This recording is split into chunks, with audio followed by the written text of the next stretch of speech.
super proud of me. She tells everyone, my daughter is a cardiothoracic surgeon, you know. She never went to university, so she thinks I'm bloody Einstein. She says I've moved her up in the world. So she likes to think she's middle class now, and she shops at Waitrose, of course, and she buys those biscuits, do you know the ones? I actually don't like them. And she has them out every time I'm round, like my job's changed who I am.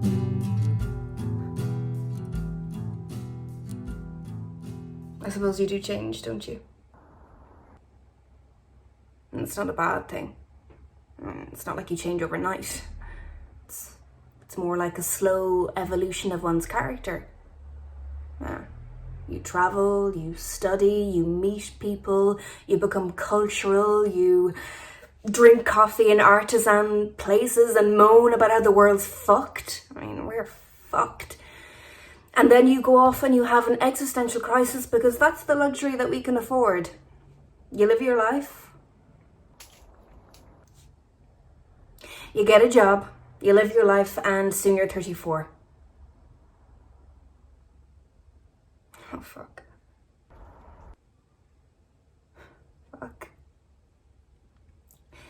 Fuck, I'm 34. Anyway, after a while of crying and drinking tea at my mum's and a run of terrible shifts at work, my hair started to fall out. And I started to lose weight too. So I thought, oh, well, that's it. I'm dying. My mum was all like, oh, you're just being a hypochondriac, love. Jesus. But I've seen athletic people who lunge like 200 times a day while eating avocado and rubbing themselves down with lavender oil, drop down dead. And I am a whiskey-drinking, beige food-loving shift worker. And there is research that says that female shift workers are at a 40% risk of getting breast cancer. So yeah, I diagnosed myself with breast cancer. I booked myself in to see my GP. He is this overly dull man whose tone of voice instantly puts me to sleep.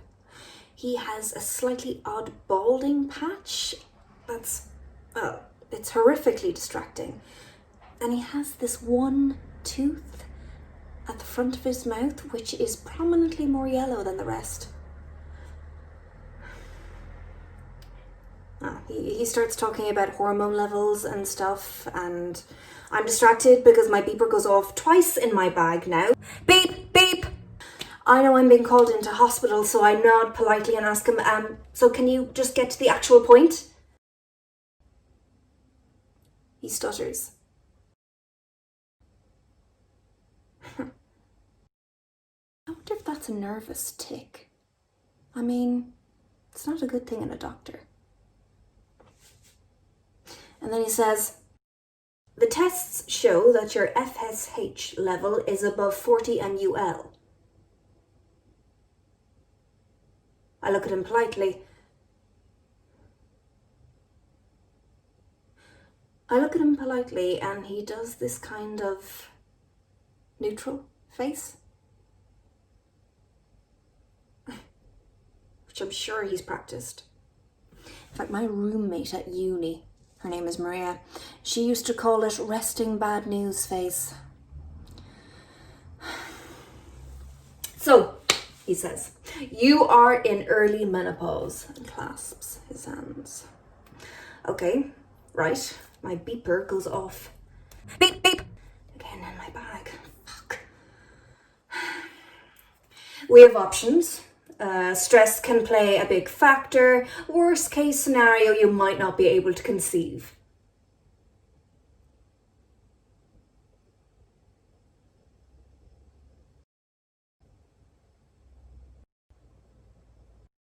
Your clock is ticking, but you still have some time if you want to meet someone.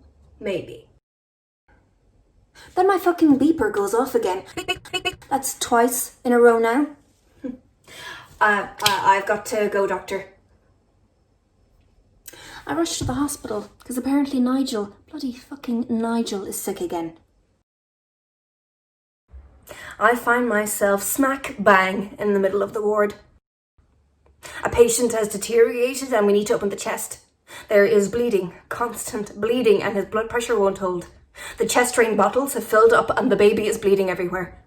I see the mother being dragged out by the crying father, and then I hear it. The words the doctor said ring in my ears. Early menopause. Maybe you can't have children. Clock ticking. I looked around and it was like everything was slowing down. And all I could see was chaos and heartache. Early menopause. I looked around and it was like everything was slowing down. And all I could see was chaos and heartache. Beep! Beep! I look at the mother sobbing into the father. And for a moment, please don't judge me on this, I'm jealous. Early menopause. I'm jealous because they have something to lose, don't they? Then my boss puts his hand on my shoulder and for the first time ever, he says gently, "You froze. That's not like you, Jess. Do you need more rest? Is everything okay?"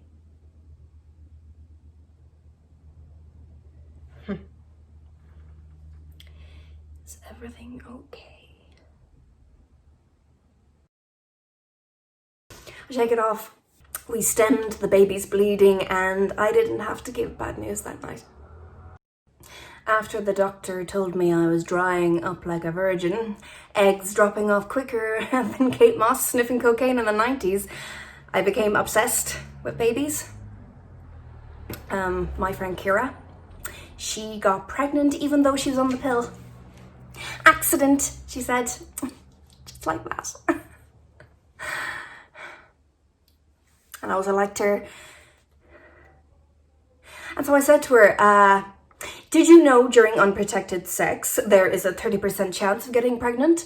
The risk of having unprotected sex and getting pregnant 3 days prior to ovulation is 15%, and there's a 12% chance on ovulation day.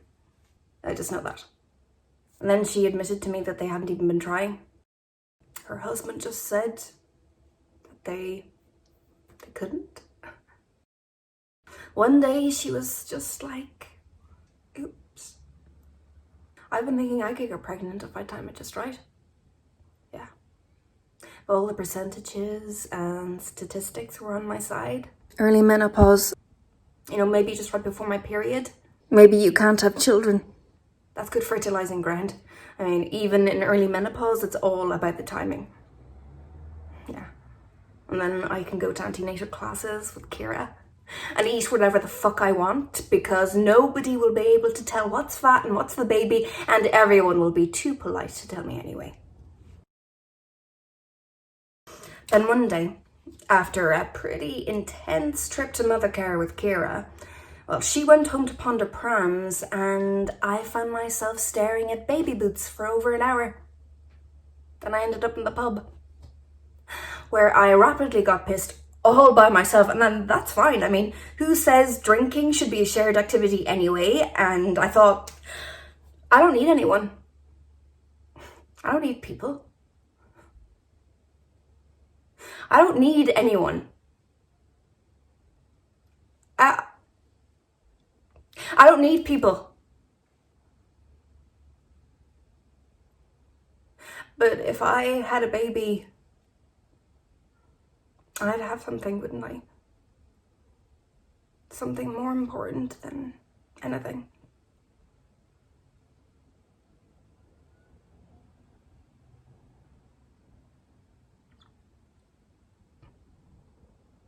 If I had a baby, I'd have something, wouldn't I?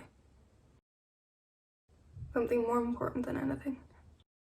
At the time, it was a bit of an epiphany. Maybe I'd just get drunk and have sex tonight. Start having random, casual sex in the hope to impregnate myself. You know, just lie back and think of Ireland. I mean, they used to do it all the time in the olden days. I mean, I had so much, wow. I had so much drunken sex in uni that I can't even remember people's names. I mean, sure, it'll just be the same, just this time they'll have penises. I hadn't been out in so long that I googled things like how to be sexy, how to chat people up, how do I know if they fancy me. After a few tequilas, I had attracted a rather homeless looking man. Rugged, I thought to myself at the time. Trust me. This guy shows me so much interest and it's so flattering. I almost fool myself into thinking that he's attractive. I've shagged worse. I get to his and there is music playing. Mood lighting. He passes me a wine and I think, oh thank God, I'll just get drunk. I'll just get drunk. I'll just get really, really drunk. And then he says, so, do you do this often? I say, no. Yeah. No. Maybe?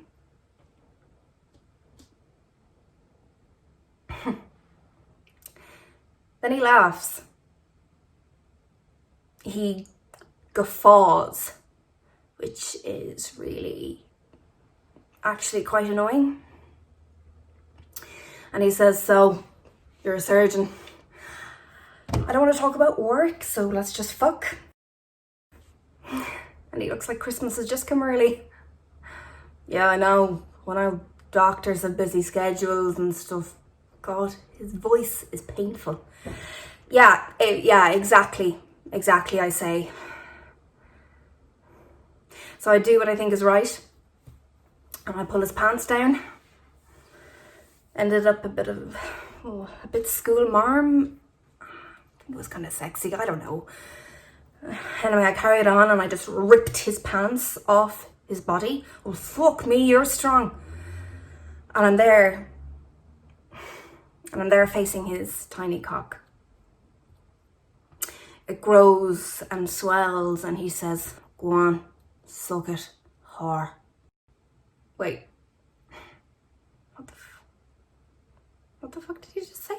Suck it, go on, call me mister. I just stutter and I'm like, I put my mouth over his cock and I can honestly say I was going to throw up. Wow, this is harder than I thought it would be. Quite literally. Yeah, whore. Who, sir? Okay, that's it. Let's just fuck. I can't stand this tame porn BDSM fucking fantasies playing out in his head.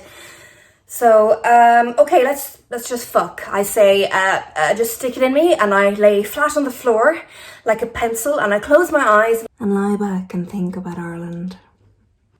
And then he stops and he's like, condom? I don't mind. Really? Yes, sir. And then he's in me. Possibly, maybe, no. Definitely the lowest point of my life. And I start talking to bypass the time as he grunts on top of me. Funny things, aren't they? Condoms. Do you know how that word came about? I do. The rubber vulcanization process was invented by Charles Goodyear in 1839 and patented in 1844. The first rubber condom was produced in 1855, and by the late 1850s, several major rubber companies were mass producing, among other items, rubber condoms. And I expect it's gross. They used to be made out of chemically treated linen, ouch, or animal skin, gross.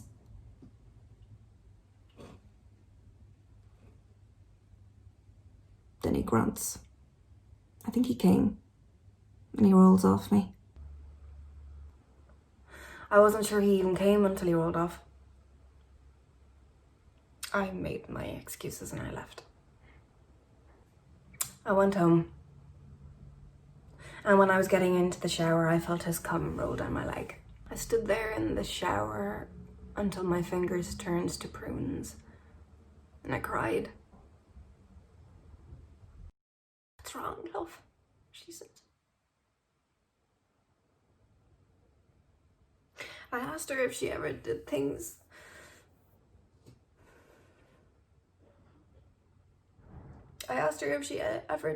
that made her feel ashamed of herself.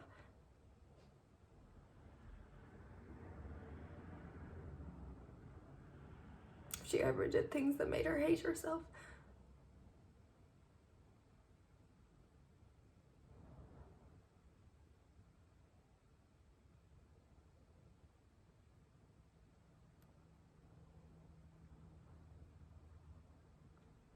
She just stayed silent and she stroked my hair until I fell asleep. And I could hear her softly singing to me. I dreamed it last night, that my true love came in. So softly they entered, their feet made no din. They came close beside me, and this they did say: "It will not be long, love, till you're